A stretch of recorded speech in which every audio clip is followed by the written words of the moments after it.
ये हम पढ़ रहे थे कल। संकल्प प्रभवान कामान त्यक्त्वा सर्वान अशेषतः मनसा एव इंद्रिय ग्रामम विनियम्य समन्ततः।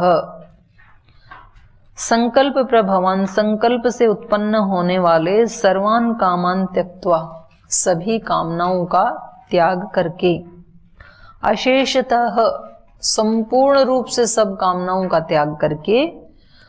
कैसे? केवल बाहर बाहर से त्याग नहीं करना, मनसा एव इंद्रिय ग्रामम, मन से भी उनका त्याग करना। और असली त्याग तो मन का त्याग ही होता है।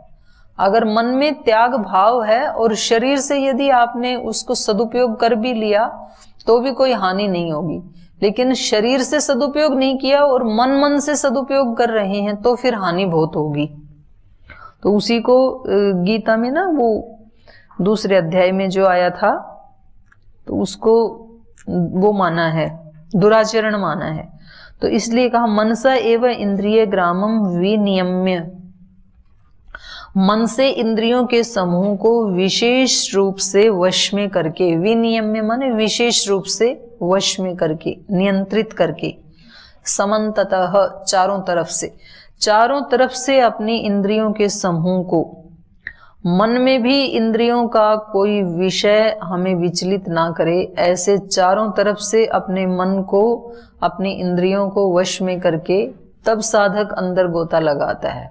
तो कछुए का उदाहरण दिया था दूसरे अध्याय में, स्थित प्रज्ञ के लिए दिया था ना, जैसे वो अपने सारे अंगों को अंदर समेट लेता है, पूरे उसमें पानी में, समुद्र में खोल के चलता है, लेकिन जब थोड़ा सा भी कोई अटैक करता है ऊपर या कोई चट्टान आदि उसको कहीं खतरा मालूम होता है तो तुरंत समेट लेता है। फिर अब उसके ऊपर जितने भी प्रहार करो आप, उसको चोट ही नहीं लगेगी। डंडे से मारो, पत्थर से मारो, क्योंकि वो इतना मोटा कवच है उसके पास। तो ऐसे ये साधक संसार में सब काम करता है, सब कार्य व्यवहार करता है, सब अपने कर्तव्यों का पालन करता है निर्भय होकर के, लेकिन जब देखता है कि यहाँ खतरा है तो तुरंत अपनी इंद्रियों को अपने मन में समेट लेता है और फिर मन को बुद्धि में और ईश्वर में लगा करके फिर वो कितना भी खतरा बाहर क्यों ना हो ये उससे बच जाता है, उसका प्रभाव नहीं पड़ता है इसके ऊपर। फिर तो ऐसे ही आगे बता रहे हैं, फिर इनको बोल लेते हैं। शनहि शनहि उप्रमेद बुद्ध्या धृति गृहीतया आत्मसंस्थं मनः कृत्वा न किंचिदपि चिन्तयेत् यतो यतो निश्चरति मनश्चंचलम् अस्थिरम् ततस्ततो नियम्येत आत्मन्येव वशं नयेत् प्रशांत मनसं हि एनं योगिनं सुखमुत्तमम् उपैति शान्तरजसं ब्रह्मभूतम् अकल्मषम् युञ्जन्नेव एवं सदात्मानं योगी विगतकल्मषः सुखेन ब्रह्म संस्पर्शम् अत्यन्तं सुखम् अश्नुते।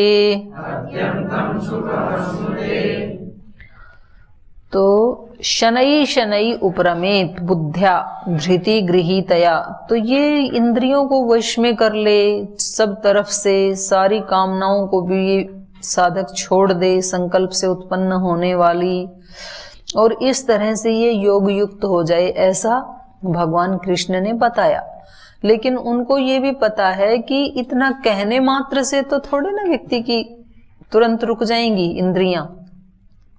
तो फिर थोड़ा सा रिलैक्स किया इस वाले श्लोक में कि एकदम से तो होंगी नहीं और कहीं फिर ये घबरा ही ना जाए कि ये तो ऐसा तो हो ही नहीं सकता है। तो इसलिए यहां थोड़ा सा बताया, शनै शनै उपरमेत, धीरे धीरे उनको उपरम करे विषयों से। धीरे धीरे मतलब धृति गृहीतया बुद्ध्या, धैर्य से ग्रहण की हुई बुद्धि के द्वारा। तो ये एक विशेष बात बता रही हैं, साधक में सबसे बड़ा गुण जो है वो क्या होना चाहिए? धैर्य।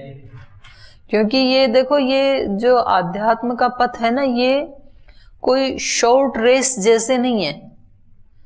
रेस होती है ना 100 मीटर की, 200 मीटर की, 300 मीटर की, तो व्यक्ति पूरा जोर लगा के दौड़ता है, फर्स्ट सेकंड आ जाता है, उसके बाद अपने पैरों की सिकाई कर लेगा, कोई बात नहीं, पैर दुख गए तो। ऐसा नहीं है ये क्या है?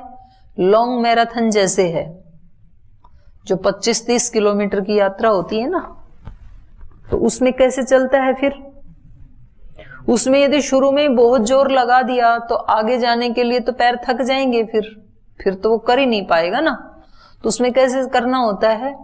एक एक कदम हिम्मत से और नाप नाप के रखता है वो, मतलब एक रिदम में चलता है, क्योंकि 25 किलोमीटर चलना है।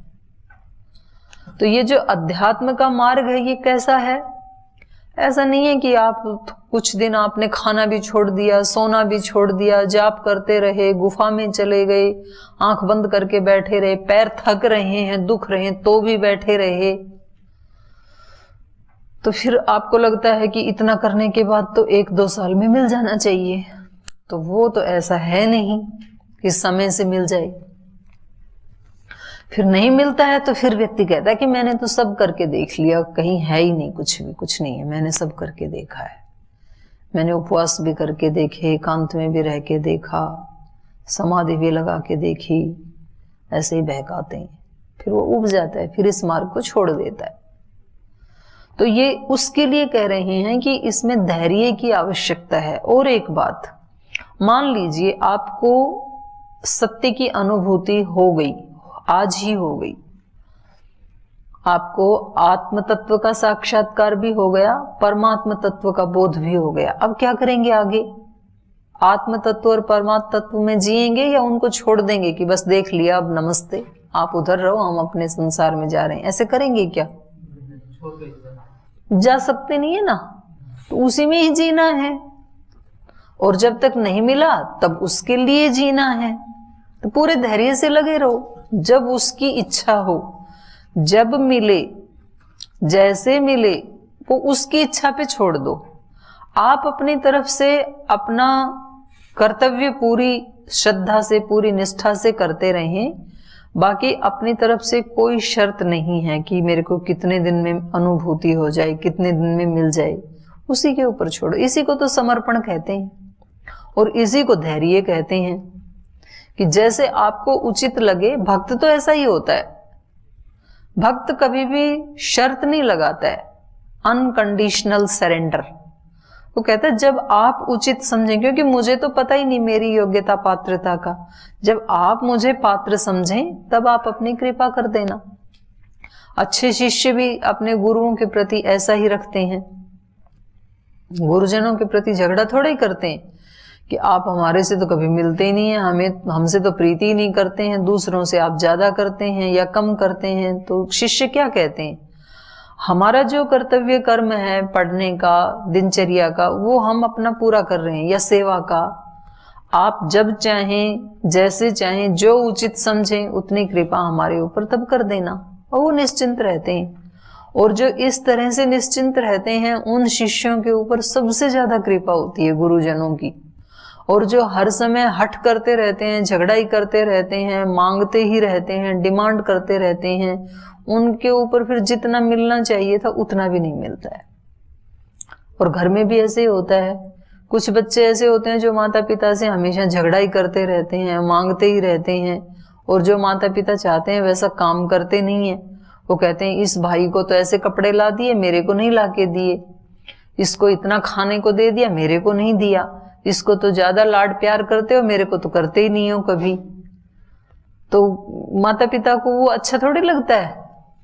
क्योंकि माता पिता को तो अपने सभी संतानें उतनी ही प्रिय होती हैं, लेकिन ये पता कब लगता है व्यक्ति को, जब वो खुद माता पिता बन जाते हैं तब लगता है, पहले तो झगड़ा ही करते रहते हैं।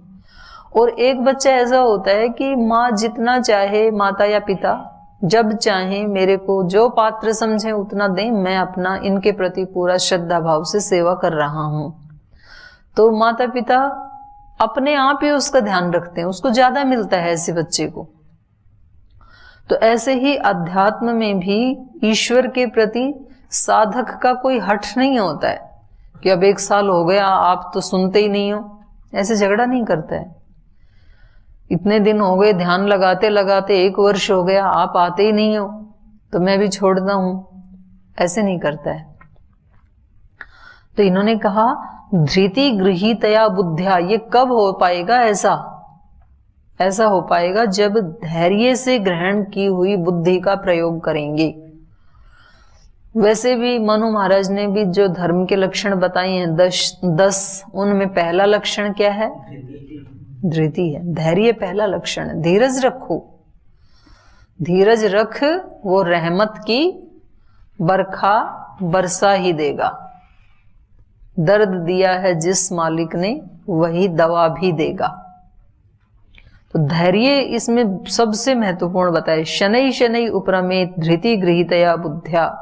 इस साधक को चाहिए कि धैर्य से ग्रहण की हुई बुद्धि के द्वारा शनै शनै उपरमेत, धीरे धीरे उपरम होवे उन चीजों से। जैसे मानो आप ध्यान करते हैं 1 घंटे के लिए या आधे घंटे के लिए, या पूजा करते हैं, आप मंदिर में जाते हैं, या आप अपने घर में ही पूजा करते हैं, यज्ञ हवन करते हैं, तो उतनी देर के लिए आप क्या हो जाते हैं? विषयों से उपरम हो जाते हैं। उतनी देर के लिए नहीं सुनते हैं ना दूसरे मन की बातों को, उतनी देर के लिए आप उपरम हो गए। और जब आप ध्यान में बैठे तो ऐसे बैठे कि अभी तो मैं ईश्वर के साथ उसकी उपस्थिति में, उसकी शरणागति में अपने आप को डाल दे रहा हूं और मेरा कोई आग्रह नहीं है इस समय, तो मैंने उसके भरोसे छोड़ दिया है अपने आप को। तो आप उपरम हो गए ना इतनी देर के लिए। अभी तो आप आधे घंटे के लिए उपरम हुए थे तो भी आपको शांति मिली। जो रोजाना पूजा करते हैं आधा घंटा, तो उनको आधा घंटा शांति मिलती है। जो 1 घंटा ध्यान करते हैं तो उनको 1 घंटा शांति मिलती है। क्यों मिली शांति? क्योंकि उपरम हो गए थे विषयों से। अब आपको क्या करना है? अभी 1 घंटा पूरा हो गया और अभी आप आंख खोलने ही वाले हैं कि मेरा ध्यान पूरा हो गया। तभी आप अपने मन को बता दें कि अभी आंख खोलने के बाद भी मैं ऐसी स्थिति में रहूंगा जैसा अभी 1 घंटा आंख बंद किए हुए था। आंख बंद किए हुए जैसे ईश्वर की शरणागति में था, बाकी विषयों से उपरम था, अपने को शरीर मन बुद्धि आदि से अलग मान रहा था, ऐसे ही अब 1 घंटे के बाद भी आंख खोल के भी, नाश्ता करते हुए भी, किसी साथी से बात करते हुए भी मैं उसी स्थिति में रहूंगा, उसी को बनाए रखूंगा। तो 1 घंटे से ये स्थिति 2 घंटे में हो गई ना, फिर 2 घंटे से 2.5 में होगी, फिर 3 में होगी, फिर आप कहेंगे कि मैं 12 बजे तक इस स्थिति को नहीं टूटने दूंगा। जो भी काम करूंगा मैं ध्यान रखूंगा कि मैं अलग हूं, विषय मतलब जागरूक होके करूंगा। तो शनै शनै क्या कर रहे हैं आप? उपरम हो रहे हैं। और फिर आप धीरे धीरे ऐसा लंबे काल तक अभ्यास करते करते फिर क्या होगा? नितांत उपरम हो जाएंगे। तब वो स्थिति लागू होगी जो पिछले श्लोक में बताई। फिर आप सब तरफ से आंख बंद करके भी उपरम, आंख खुले हुए भी उपरम, उसी में जिएंगे फिर निरंतर। जो पूछ रहे थे ना जी, निरंतर ब्रह्म भाव में कैसे जिए? हमें तो संसार दिखता है। तो आज जो आपने, आज तक आपने पुरुषार्थ ही कितना किया है ब्रह्म दिखने का? संसार को संसार रूप में देखने का पुरुषार्थ ही तो किया है आज तक, इसलिए संसार ही दिखेगा। ब्रह्म देखने का पुरुषार्थ कितना किया है? अभी तो 15-20 मिनट भी नहीं बैठे, आधा घंटा भी नहीं बैठे रोजाना, 1 घंटा भी नहीं बैठे। 1 घंटा बैठना तो महर्षि दयानंद ने बताया सामान्य से सामान्य व्यक्ति को बैठना चाहिए, साधक को नहीं। जिसको अपने घर गृहस्थी के, बिजनेस व्यापार के, संसार के सब कार्य निपटाने हैं, उन व्यक्तियों को बताया न्यून से न्यून 1 घंटा सुबह 1 घंटा शाम। तो अभी तो सामान्य व्यक्ति जितना भी हमने अनुष्ठान नहीं किया, अभी तो 1-1 घंटा भी बैठे नहीं हम नियम से, तो हम कैसे ये अपेक्षा कर सकते हैं कि हमें सब जगह ब्रह्म की अनुभूति हो जाए? क्योंकि उसके लिए फिर उतना पुरुषार्थ तो करना पड़ेगा ना।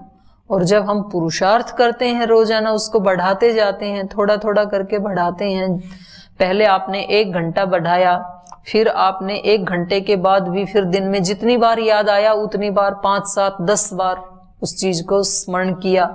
जैसे ही मन कहीं इधर उधर जा रहा था तो आपने फिर इस बात को याद किया जो आपने कक्षा में सुनी थी और आपने अपने मन को रोक दिया। लेकिन ऐसे 1-2 अनुभव हर भाई बहन को रोज करने चाहिए और उसको अपने डायरी में नोट करना चाहिए कि आज इस काम को करते समय मेरे मन में ये विचार आया था या मेरा मन उधर जा रहा था और मैंने उसको रोका। उस व्यक्ति के प्रति मेरे मन में ये भाव उठा था। कई बार क्या होता है कि हम किसी भी व्यक्ति के बारे में कोई आग्रह बना लेते हैं, हम ज्यादा नहीं जानते हैं उसके बारे में। कभी किसी के कपड़ों को देख के आग्रह बना लेते हैं, यदि ये ऐसे कपड़े पहनते हैं तो ये ऐसे हैं। कभी हम किसी के शकल सूरत को देख के आग्रह बना लेते हैं कि ये व्यक्ति दिखने में ऐसा है तो ये अंदर से ऐसा होगा। कभी कभी हम किसी के पेशे को देख करके आग्रह बना लेते हैं, यदि ये डॉक्टर हैं तो ये ऐसे होंगे, यदि ये वकील हैं तो ये ऐसे होंगे, यदि ये व्यापारी हैं तो ये ऐसे होंगे। ऐसे आग्रह बना लेते हैं। तो हम तो जानते नहीं हैं उनके बारे में, अच्छे बुरे लोग सब जगह होते हैं। तो फिर ऐसा आग्रह बना के उनके विषय में कुछ विचार उठते हैं हमारे मन में, या किसी दूसरे व्यक्ति ने हमें बता दिया, हम नहीं जानते उनको। अभी मैं तो आपको पढ़ा के चली जाती हूँ तो मुझे थोड़ी पता है आपके कैसे संस्कार हैं, कैसा व्यवहार है। किसी व्यक्ति ने मेरे को बता दिया कि जी इस ब्रह्मचारी से आप थोड़ा ना संभल के रहना, ये बहुत मतलब ये उद्दंड है, ऐसे बताया किसी ने। और मैंने उसी को सुनकर के अपने मन में एक छवि बना ली उस व्यक्ति की कि वो उद्दंड है। तो अब उसको देख करके मेरे मन में क्या भाव आएगा? श्रद्धा का भाव नहीं आएगा, एक अश्रद्धा का भाव आएगा। उस समय अपने मन को याद दिलाना कि मैं इसके बारे में कुछ भी नहीं जानती हूं और इसके प्रति यदि, क्योंकि पास रहने से पता लगता है कैसा है व्यक्ति। अगर मैंने इसके बारे में ऐसी छवि बनाई तो इससे मेरा नुकसान हो रहा है और मुझे क्या करना है? उपरम होना है, मुझे तो आगे बढ़ना है इस मार्ग में, मुझे यहीं नहीं खड़े रहना है। ऐसा करके आपने हटाया तो उस दिन आप अपने आप को 10 नंबर दो, कम से कम 100 में से 10 नंबर की तो कमाई की। सर्वथा उपरम नहीं हुए तो कोई बात नहीं, एक जगह से तो उपरम हुए ना। तो ऐसे काउंटिंग करनी चाहिए साधक को। प्रतिदिन उपासना में जो करते हैं वो तो करना ही है, वो कर्तव्य कर्म है, वो कोई एहसान नहीं है किसी के ऊपर, ना ईश्वर के ऊपर, ना किसी अन्य गुरु आचार्य के ऊपर। वो मेरा कर्तव्य कर्म है। जैसे मलमूत्र को साफ करना कोई एहसान थोड़ी है किसी के ऊपर। तो ऐसे ही अपने मन को भी साफ करना, अपने कमरे को साफ करना, अपने वस्त्रों को साफ करना, ये मेरा कर्तव्य है, इसलिए कर रहा हूं। तो इसलिए ज्यादा टेंशन भी मत लेना। जब तक 1 घंटे की उपासना करें तब तक तो ये सोचना ही मत कि आप कुछ विशेष कर रहे हैं। जैसे खाना खाते समय कोई ऐसे मन में आता है कि कोई विशेष काम कर रहा हूं। खाना इसलिए खाने क्योंकि जीना है, इसलिए खा रहे हैं। स्नान करते समय आता है कि कुछ विशेष कर रहा हूं, इसके बदले में कुछ तो मिलना ही चाहिए। शरीर को साफ करना मेरा कर्तव्य है। तो ऐसे ही 1 घंटा ध्यान उपासना करके ये मत सोचना कि बदले में भगवान मिले, क्योंकि वो मन को भी साफ करना ये मेरा कर्तव्य है। तो अपना कर्तव्य पूरा कर रहा हूं, इसलिए रिलैक्स होके बैठना। कुछ ज्यादा बिजनेस व्यापार की बात मत करना 1 घंटा बैठने के लिए कि इतने दिन हो गए 1 घंटा बैठते बैठते कहीं तो कोई प्रकाश तो दिख जाए, कहीं कभी कोई झलक तो दिख जाए चतुर्भुज रूप की, या कभी हनुमान जी की गदा गदा तो दिख जाए कम से कम। इतने दिन हो गए हनुमान चालीसा पढ़ते पढ़ते। साफ कर रहे हैं, वो मेरा कर्तव्य कर्म है। उसके अतिरिक्त 1 घंटा 2 घंटा या दिन में जब जब याद आया, जब जब आपने अपने मन को रोका वहां जाने से, उसको आप नोट करना कि इस तरह से रोका जाता है मन को, ऐसे उपरम हुआ जाता है। तो उसके बारे में भगवान व्यास बता रहे हैं, शनै शनै उपरमेत बुद्ध्या धृति गृहीतया आत्म संस्थम मनः कृत्वा। और जब जब आप उधर से उपरम होंगे तो मन कहाँ होगा? आत्म संस्थम मनः कृत्वा, मन को आत्मा में स्थित करके। उधर से मन हटेगा तो इधर आएगा। मन का काम क्या है? बहना, नदी है ना। चित्त एष नाम नदी उभयतो वाहिनी, वहती च पुण्याय वहती च पापाय। आया ना योग दर्शन में। चित्त क्या है? उभयतो वाहिनी नदी है। बाकी की सब नदियां एक ही साइड में बहती हैं, लेकिन चित्त ऐसी नदी है, इधर भी बहती है इधर भी बहती है, दोनों साइड में बहती है। इधर से आपने बांध लगा दिया तो इधर बहेगी, उधर से आपने बांध लगा के रोक दिया इधर बहेगी। अभी ईश्वर की तरफ से हमने बांध लगा रखा है तो कहां बह रही है? संसार में बह रही है, जा रही है संसार में। जैसे पलक झपकने में या श्वास लेने में हम कोई पुरुषार्थ नहीं कर रहे, अपने आप पलक झपक रही हैं, अपने आप श्वासें चल रही हैं, ऐसे मन भी अपने आप चल रहा है, हम कोई पुरुषार्थ नहीं कर रहे, संसार में जा रहा है। और यदि संसार से रोक दिया हमने उपासना आदि के माध्यम से, उसका बांध लगा करके, संयम का बांध लगा के, तो फिर कहां बहेगा? ईश्वर की तरफ। उसका तो काम है ना बहना, चित्त का तो फिर ईश्वर की तरफ आएगा। तो जैसे ही आपने धृति गृहीत बुद्धि के द्वारा उधर से उपरम कर दिया, धीरे धीरे उपरम करते गए, तो फिर क्या होगा? आत्मसंस्थम मनः कृत्वा, फिर वो आत्मसंस्थ होता जाएगा, आत्मा में स्थित होता जाएगा। बाहर से रोका तो अंदर स्थित हो जाएगा, अंदर से अभी रोक रखा है तो बाहर बह रहा है। आत्मसंस्थम मनः कृत्वा न किंचित अपि चिंतयेत। ये बहुत जो ध्यान की समाधि की जो अवस्था है वो इस श्लोक में बताई जा रही है। देखो पहले दिन ये नहीं हो पाएगा, वहां पर भी पहले दिन निर्बीज समाधि के बारे में नहीं बताया महर्षि पतंजलि ने। शुरू में क्या बताया? अभ्यास वैराग्याभ्याम तन्निरोध। उनको रोकना है। किन को रोकना है? अभ्यास वैराग्य से। कौन सी वृत्तियों को? क्लिष्ट को। सबसे पहले क्लिष्ट को रोकना है। यात्रा वहां से शुरू होगी। क्लिष्ट मतलब क्लेश देने वाले, नेगेटिव विचार, नकारात्मक विचार। तो पहले तो उनको रोकना है, नकारात्मक। तो सकारात्मक तो चलेंगे अभी। सकारात्मक है, मुझे ऐसे नहीं करना चाहिए तो मुझे ऐसे करना चाहिए, संसार में बुद्धि नहीं लगेगी तो भगवान में लगेगी, भगवान के नाम का चिंतन स्मरण निरंतर होता रहे। ये है अक्लिष्ट वृत्ति, सकारात्मक विचार, पॉजिटिव विचार जो प्रसन्नता देते हैं। उसी को भिन्न भिन्न संप्रदायों में भगवत नाम का सिमरन करते रहो, हमेशा किसी एक नाम का जप करते रहो, वो उसको बताया है। फिर उसके बाद क्या करना है? उसके बाद जब ध्यान में बैठे तो उसको भी हटाना है, उस विचार को भी रोकना है। फिर क्लिष्ट वृत्ति को भी रोकना है, अक्लिष्ट को भी रोकना है, दोनों को रोकना है। दोनों को रोकेंगे तब संप्रज्ञात समाधि लगेगी। संप्रज्ञात समाधि से क्या होगा? फिर ऋतंभरा प्रज्ञा उत्पन्न होगी, एक विशेष बुद्धि उत्पन्न होगी। अब ये विवेक की स्थिति है। ऋतंभरा प्रज्ञा तो बहुत ऊंची स्थिति है। इसको प्रकृति और पुरुष दोनों अलग अलग दिखाई दे रहे हैं। शरीर, मन, बुद्धि और आत्मा, इन दोनों में बिल्कुल अलगाव इसको दिखाई दे रहा है। लेकिन इस बुद्धि को भी अब हटाना चाहता है ये। तस्यापि निरोधे सर्व निरोधान निर्बीज समाधि। उसको भी जब रोक दिया तो निर्बीज समाधि लगेगी। इसलिए ये अभी यहां कह रहे हैं न किंचित अपि चिंतयेत। पहले जब आप उपासना करने लगे तो संसार के विचारों को हटा करके ईश्वर से संबंधित विचार किया। पहले तो ईश्वर से संबंधित विचार किया तो वो ईश्वर स्तुति प्रार्थना उपासना। ईश्वर स्तुति प्रार्थना उपासना में क्या करते हैं? ईश्वर की स्तुति करते हैं, गुणगान करते हैं, कोई किसी अच्छी वस्तु की प्रार्थना करते हैं कि हमें ऐसी मेधा मिले, बुद्धि मिले, बल मिले, ऐसी प्रार्थना उपासना करते हैं। तो ये सारा क्या है? ये सारा अक्लिष्ट वृत्ति हैं। तो पहले मन को संसार से रोका, ईश्वर में लगाया। अब ईश्वर में भी नहीं लगाना है, जो उससे भी अगली स्थिति है वो क्या है? न किंचित अपि चिंतयेत। अब आपने अपने शरीर को स्थिर किया। भगवान कृष्ण बता रहे हैं, पहले तो शरीर के बारे में बताया कि बैठना कैसे है उपासना में।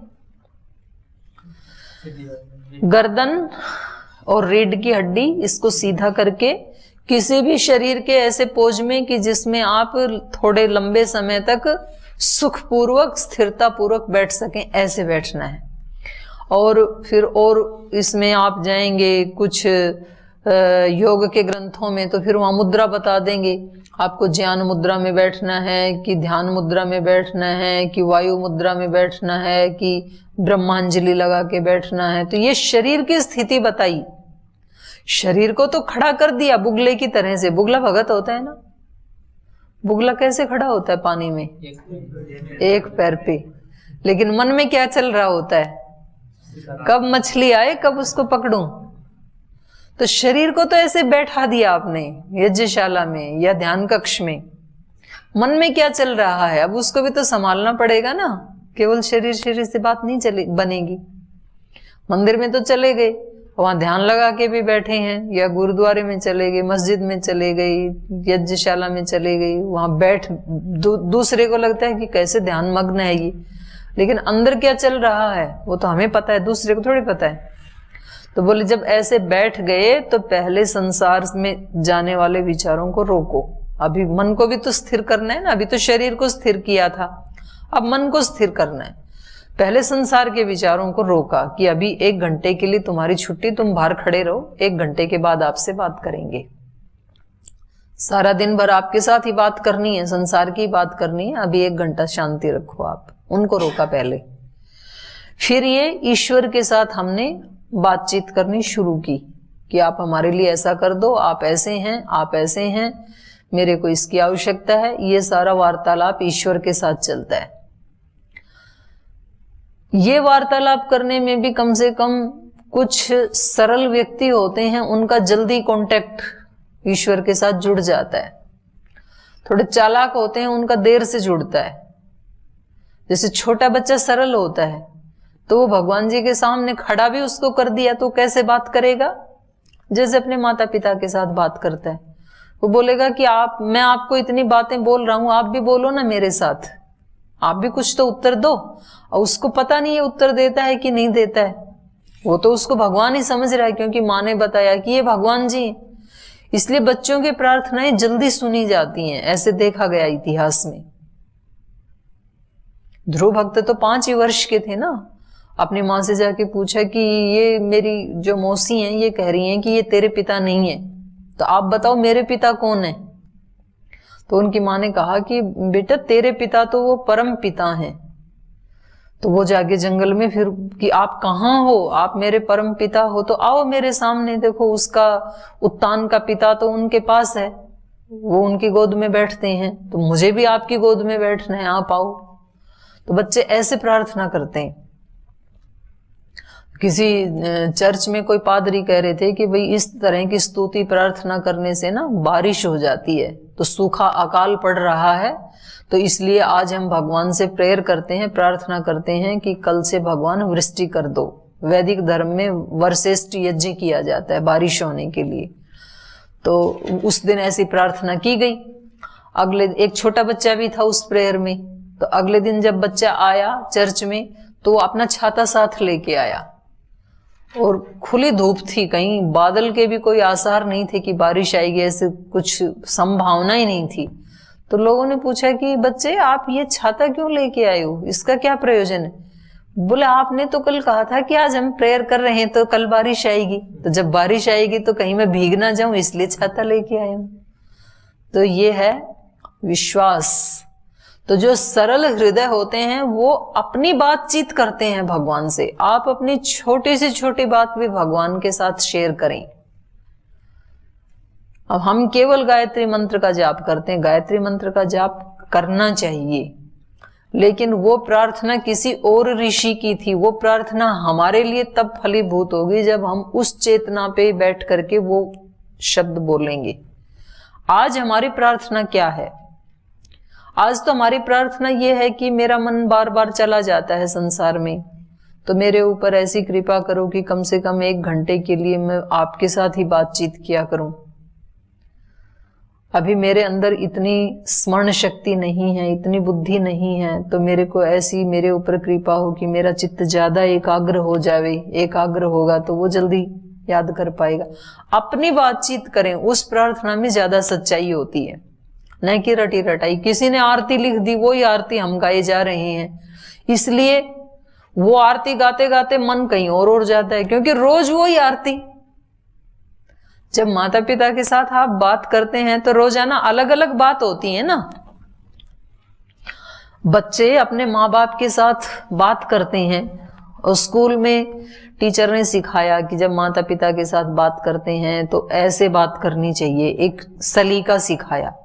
अब वो आकर के अपनी माँ से बात करता है तो एक दिन तो माँ को अच्छा लगता है कि तो कितना अच्छा सीख गया है बच्चा। अब वो रोजाना आकर के वही बात करता है तो माँ को लगता है ये कुछ मतलब डुप्लीकेट सा हो गया लड़का, तेरे तू जैसे बात करनी चाहिए वैसे करना। तो रोजाना बच्चे की माँ के साथ बातचीत क्या होती है, उस दिन के अकॉर्डिंग होती है ना, अलग अलग होती है। तो ऐसे ही हमारी प्रार्थना भी हमारे चित्त की स्थिति के अनुसार अलग अलग होती हैं, होनी भी चाहिए।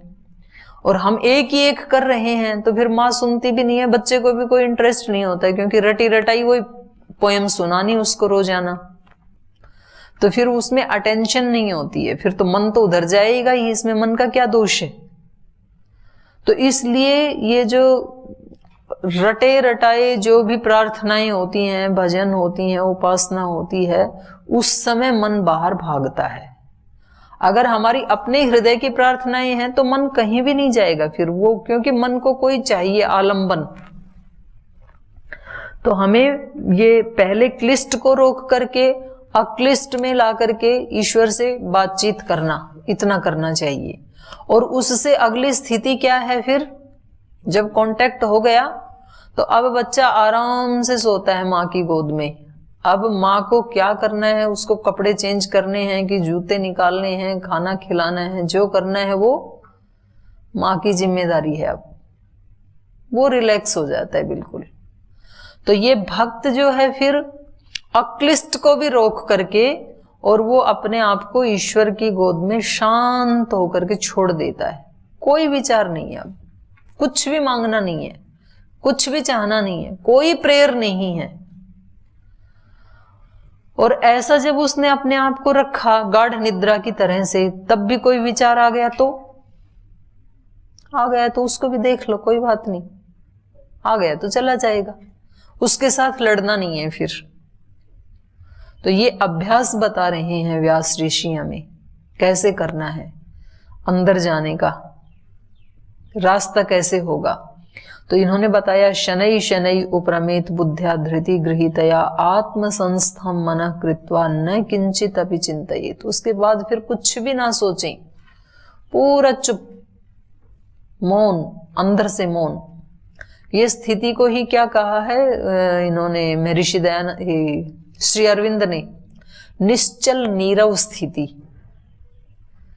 निश्चल भी है, कोई चलन नहीं है, गति नहीं है चित्त में, निश्चल नीरव, रव मतलब शब्दे, रू शब्दे, कोई शब्द नहीं है, कोई प्रार्थना नहीं है, कोई विचार नहीं है, गाढ़ निद्रा, पूरा सन्नाटा। महात्मा बुद्ध की भाषा में बोलें तो शून्य, उसी को शून्य कहा। तो ये वो हम सबके अंदर है वो स्थिति, और हम उसको रोजाना टच भी करते हैं, लेकिन गाढ़ निद्रा में करते हैं, जागते हुए नहीं करते हैं। रोज सोते हैं तो उसकी अनुभूति तो है हमें, गाढ़ निद्रा में हमें बहुत एनर्जी मिलती है, पर उसको जागते हुए कैसे कर सकते हैं, उसका रास्ता ये बता रहे हैं। पर वो मिलेगी कितनी देर में, आज कक्षा में सुना और आज ही मिल जाएगी, आज भी मिल सकती है अगर किसी की चित्त की स्थिति पहले से ऐसी है तो, पर आज ना भी मिले तो क्या करना है फिर? शनै शनै उपरमेत धृति गृहीतया बुद्ध्या, धैर्य से ग्रहण की हुई बुद्धि के द्वारा फिर धीरे धीरे उधर से चित्त को उपरम करना है, इधर चित्त को लगाना है। और अभ्यास करने से क्या नहीं मिलता है व्यक्ति को। कल जो नतीजे आए वोट के, तो मालूम है आपको? मालूम है? तो उससे क्या सीखा आपने? कुछ आपको अपने लिए भी कोई बात मिली? क्या मिली भाई? जैसे बीजेपी के लिए हमने भी प्रयास किया और मतलब कि दौड़ धूप बहुत लगाई थी और उन्हीं राज्यों में गए थे, मगर जब मतलब कि किन्हीं लोगों पे ध्यान न देने की वजह से, या फिर कह ले कि अपना थोड़ा सा स्वाभिमान या अहंकार, तो वो परिणाम फिर आता है बाद में। जी, इन्होंने कहा कि अभिमान के कारण। और किसने क्या सीखा? हाँ बताइए। बड़े आप तो इन्वॉल्व होते हो, अपने लिए क्या मैसेज मिला हमें? जी बहन जी प्रणाम। उससे ये सीखा कि कुर्सी में आसक्ति नहीं रखनी चाहिए। हाँ। और क्या सीखा? बस इतना ही सीखा। नहीं, और दूसरे से पूछ रहे आप, अगले वाले ने क्या सीखा? हाँ, जैसे हमारे मन में अब उनको इतना साल हो गया था राज करते करते, बस अपने को ये बताना अपन ने क्या सीखा उससे? उनको एक घमंड हो गया था, तो ऐसे तो हम ये भी सीखा ना, अहंकार नहीं करना चाहिए, अहंकार नहीं करना चाहिए। बस उतना ही बोलो। जैसे अहंकार नहीं करना चाहिए, हम भी अगर जो अहंकार करेंगे, हमारी इंद्रियों को अगर जो छोड़ देंगे, तो हम भी नीचे गिरते जाएंगे। ठीक। और भी किसी ने कुछ सीखा क्या?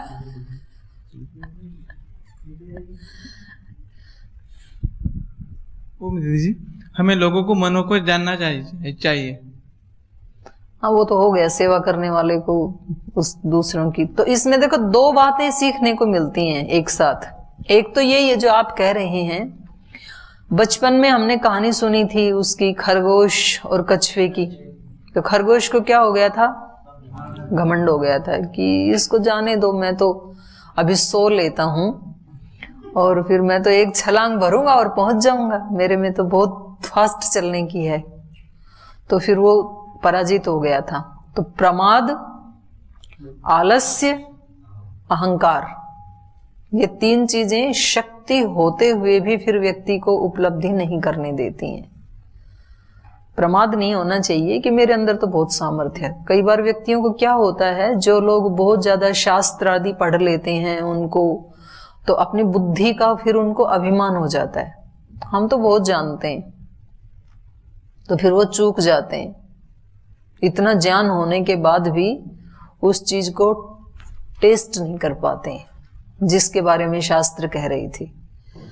और प्रमाद, जैसे रावण को हो गया था ना कि कर लेंगे, अभी तो उसको सीढ़ी लगानी थी सोने की स्वर्ग तक, कर लेंगे, अभी तो बहुत टाइम पड़ा है। प्रमाद, अहंकार, आलस्य, एक तो ये नहीं करना चाहिए, ये पता लगता है। दूसरा ये पता लगता है कि पुरुषार्थ करने वाला कुछ ना कुछ तो प्राप्त कर ही लेता है, ये भी तो पता लगा ना। जिसको आप पप्पू बोलते थे, भोंदू बोलते थे, तो बेचारा लगा रहा। अब की बार तो वो अपने ननिहाल भी नहीं गया, 1-2 महीने जाता था। छुट्टी मनाने भी नहीं गया। मध्य प्रदेश में भी इतनी सारी रैलियां की, राजस्थान में भी इतनी की, लगा ही रहा। दूसरे लोग मजाक उड़ाते रहे। तो जो स्वामी जी महाराज कहते हैं एक बात, चरई वेती चरण वही मधु विंदते, चलते रहो, चलने वाले को ही मधु मिलता है। ये आध्यात्मिक मार्ग भी ऐसा ही है। ये श्लोक वो ही कह रहे हैं, शनै शनै उपरमेत बुद्ध्या धृति गृहीतया, चलते रहो, करते रहो, कुछ ना कुछ तो अंदर से मिलेगा। जब आपकी यात्रा अंदर थोड़ी थोड़ी भी बढ़ती रहेगी ना रोजाना, तो कुछ तो अंदर की अनुभूतियां होंगी जरूर। लगे ही रहो, उसको छोड़ो मत। लेकिन 1-2 महीना करके मत छोड़ दो, कुछ दिन करके मत छोड़ दो। तो इसलिए ये बहुत अच्छी बात कह रहे हैं, आत्म संस्थम मन कृत्वा न किंचित अपि चिंतयेत। और धीरे धीरे आप वहां पहुंच जाओ कि फिर आपकी चिंता करने वाला स्वयं ईश्वर है, फिर आपको कोई चिंता नहीं करनी है। उस एक स्थिति तक आप पहुंच गए ना, जैसे पृथ्वी की गुरुत्वाकर्षण शक्ति है तो वो एक सीमा तक है, तो वहां तक जाएंगे तब तक तो वो नीचे खींचेगी। तो आपको प्रयास करना है, आप ना गिरें इसके लिए आपको प्रयास करना है। आपको किसी ऐसे प्लेन में, हेलीकॉप्टर में ऐसे आपको जाना है, लेकिन उसको भी यदि आप पार कर गए गुरुत्वाकर्षण शक्ति को, फिर आपको कुछ भी नहीं करना, आप नीचे गिरेंगे ही नहीं, क्योंकि वो शक्ति आपको खींच पाएगी ही नहीं। तो साधक को ये सारा ध्यान, जप, उपासना, मौन, मन को उपरम करना, ये एक सीमा तक करना होता है, उसके बाद कुछ भी नहीं करना होता। उसके बाद अपने स्वरूप में स्थित रहना होता है। उसके बाद जो करना है वो ऊपर वाली शक्ति करेगी, हमें नहीं करना है कुछ भी। ये हमारा अंतिम ध्येय है, वहां पहुंचना है, गुरुत्वाकर्षण शक्ति के पार जाना है, जहां से हमें ये संसार के प्रलोभन, आकर्षण, इच्छाएं, तृष्णाएं ये खींच ना पाए। एक सीमा तक खींचेंगी ये, उसके बाद नहीं खींचेंगी। चित्त की उस स्थिति को आपने पार कर लिया तो नहीं खींचेंगी फिर।